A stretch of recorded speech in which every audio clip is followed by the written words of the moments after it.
Devocionais a Bíblia toda em um ano. Hoje, Salmos 110 a 114. Nenhum salmo é mais citado em toda a Bíblia do que o Salmo 110. Este é um dos principais salmos em toda a Escritura, citado por Jesus, citado por Pedro no dia de Pentecostes, citado pelo autor aos Hebreus. Ele é muitas vezes usado justamente pela forma com que ele foi composto e pela mensagem que ele transmite. Este salmo é composto de uma promessa do Senhor e um juramento do Senhor. Inicialmente, nós vemos três pessoas no primeiro versículo: o Senhor Deus, o salmista, Davi, o profeta, e aquele a quem ele clama, o meu Senhor. Disse o Senhor, Deus, ao meu Senhor: senta-se à minha direita. Por meio dessa ordem para sentar-se ao seu lado, o Senhor está assegurando a vitória sobre os inimigos. Sente-se à minha direita até que eu ponha seus inimigos por estrado dos seus pés. Assim o Senhor determina que o cetro estará nas mãos do seu Senhor, do Senhor de Davi, o cetro de Sião. Também ordena que ele governará sobre os inimigos e que o seu povo estará disposto a obedecê-lo. A segunda metade do Salmo apresenta um juramento. Tu és sacerdote para sempre, segundo a ordem de Melquisedeque. Portanto, aquele sobre quem Davi fala nesse salmo não é apenas o rei que assumirá o seu trono, mas também é um sacerdote. Um sacerdote que irá julgar entre as nações, que irá abençoar o seu povo e agir em favor dele.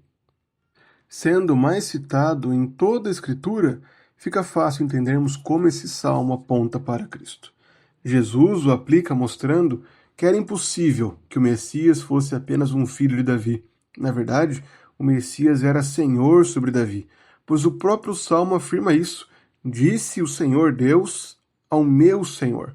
Havia um Senhor sobre Davi que foi estabelecido ao lado de Deus. Posteriormente, no dia de Pentecostes, Pedro aplica esse salmo afirmando que este Senhor é justamente Jesus Cristo. Esteja absolutamente certa toda a casa de Israel de que este Jesus que vós crucificaste, Deus o fez Senhor e Cristo. O autor aos Hebreus constantemente cita esse salmo, apontando justamente para a exaltação de Cristo como rei e também para o seu ofício sacerdotal, como aquele que herdou um ofício que não vem dos levitas, mas de Melquisedeque. Pois seu sacerdócio não tem início e nem fim, ele é eterno. Diante disso, cabe a nós, irmãos, dedicarmos a nossa vida ao governo e à mediação de Cristo. Reconhecermos que temos um rei sobre nós, que deve governar nosso coração, nossas atitudes e nossa vida. E ao mesmo tempo, desfrutamos de um sacerdote que intercede por nós e que age em nosso favor, estabelecendo a paz de Deus conosco, mesmo que ainda lutemos contra o pecado. Os Salmos 111 e 112 se complementam. O Salmo 111 louva a Deus por sua obra e caráter. Assim inicia o Salmo: Aleluia! De todo o coração louvarei o Senhor, na companhia dos justos e na assembleia. Este salmo declara que as obras do Senhor são grandes e consideradas por todos que se alegram por causa delas. Elas são glória e majestade, são marcadas pela justiça permanente, são memoráveis, são bondosas e compassivas, pois o Senhor é bondoso e compassivo. E em todas as obras o Senhor demonstra o seu caráter. Ele é um Deus justo, como declara o verso 7. Ele é um Deus que se lembra do seu povo, lembra da sua aliança, como diz o versículo 5. Ele é firme, é estável para todo sempre, como declara o verso 8. Ele é o Deus da providência, é Ele quem dá sustento aos que o temem. E o Salmo conclui com um lembrete da sabedoria. O temor do Senhor é o princípio da sabedoria. Revelam prudência a todos que os praticam. E é esse verso final que faz a ponte com o Salmo seguinte, que revela o caráter daquele que teme ao Senhor. Se o Salmo 111 louvou a Deus por sua obra e caráter, o Salmo 112 o complementa por reconhecer a obra e o caráter do homem que teme ao Senhor. Por isso ele começa dizendo: Bem-aventurado é aquele que teme o Senhor e tem grande prazer nos seus mandamentos. O verso 4 afirma que esse homem é gracioso e compassivo. O verso 5 mostra que ele se alegra na justiça, ele defenderá sua causa em juízo.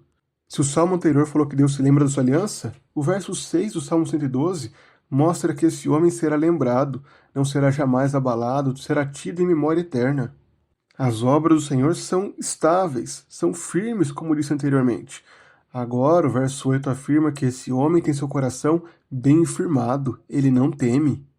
O Senhor é providente, concedendo tudo o que é necessário, e esse homem também. Ele é generoso e bondoso, ele distribui e dá aos pobres. A sua justiça permanece para sempre. Dessa forma, este salmo nos desafia a refletirmos o caráter do nosso Senhor. Jesus Cristo é o nosso Senhor e Salvador, e assim, quando nós o tememos, quando reverenciamos como é nosso dever, nós refletimos o seu caráter. Por isso, glorifiquemos ao Senhor e vivamos de forma íntegra, de forma reta, em temor ao Senhor. Tradicionalmente afirmamos que os Salmos 113 e 114, que vêm em seguida, eram utilizados nas festas judaicas no início da Páscoa. Estes são os primeiros salmos de Aleluia. Assim, o salmo é iniciado com uma convocação para o louvor. Aleluia! Louvem os servos do Senhor, louvem o nome do Senhor. Esse chamado se estende a todas as nações, como diz o verso 4, Excelso é o Senhor acima de todas as nações, e a sua glória está acima dos céus. Dessa forma, afirmamos que o seu poder está acima de todos os povos, toda a terra pertence a ele. As afirmações que o salmista faz sobre o cuidado de Deus com os pobres são ilustradas nos versos 7 a 9.